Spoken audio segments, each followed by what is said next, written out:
Hey folks, in this chapter of Soft Plastics 101, we're out of the boat and we're on the bank. And that's because a lot of you guys have said, great info, we love it, but can I catch fish on soft plastics from the bank? And yes, you can catch a stack of fish. The trick is knowing where to fish, what gear to fish with, and that sort of thing in terms of soft plastics. So the key is always bait and structure for me. So if you see bait in the water, it's active, there's probably fish feeding. Also structure. Structure holds bait.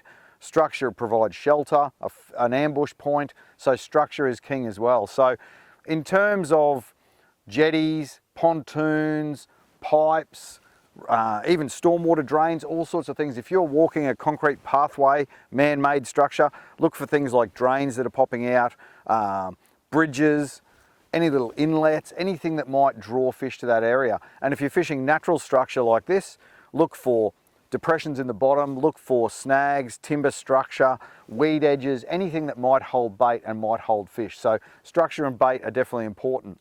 Probably the biggest mistake I find when people are fishing in an area such as this where there's current is that they rock down to the edge of the water and they cast straight out there with their soft plastic. The problem with that is the tide is influencing your retrieve straight away and your soft plastic will get dragged down with the current. So as soon as your soft plastic gets dragged down that way with the tide, it lifts it up off the bottom, it's harder to keep control of it. So generally the key to catching fish on soft plastics, especially salt water where there's current, is you want to be casting upstream and bouncing your soft plastic back naturally with the current. So in this situation here, I'd throw a cast up that way, then I'd throw another, and another about there. And that's still allowing me to bring the plastic back with the tide.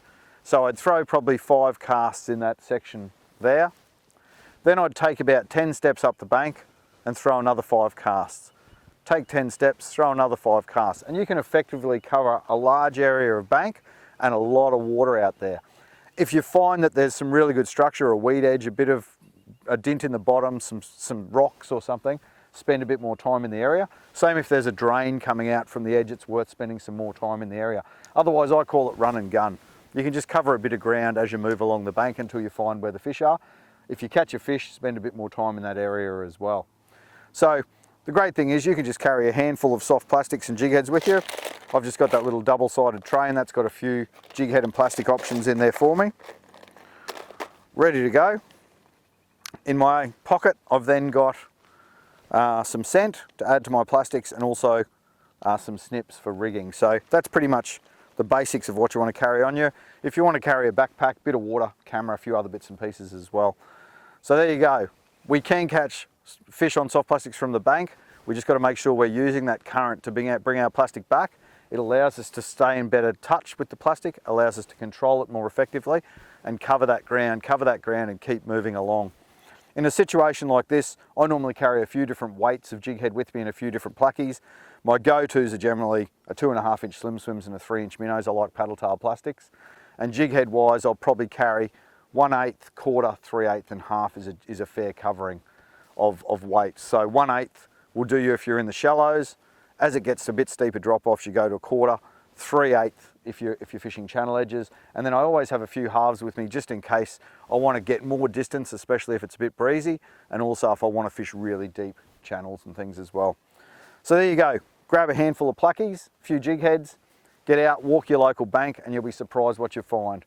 Tide-wise, it's a bit about nutting out your area. I like the higher tides up around man-made structure and that sort of thing for the brimbos, and for the flatties, I like the last couple of hours of the run out, first hour of the run in when I can get them holding on that edge. So there you go.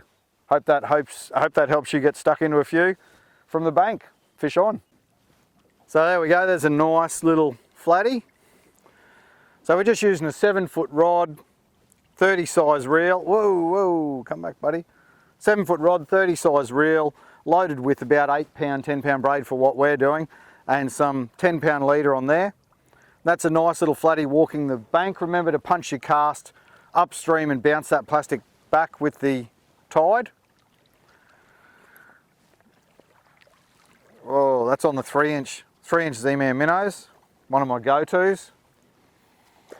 And we'll just slide him, we don't have a net with us, we just slide him up onto the bank.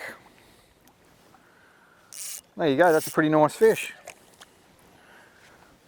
So for those of you that want to go and chase a fish land-based, plastics are definitely an option. If you find you're not getting the distance with your cast, you can always up your jig head weight a bit so that you can get that distance and get that plastic out there.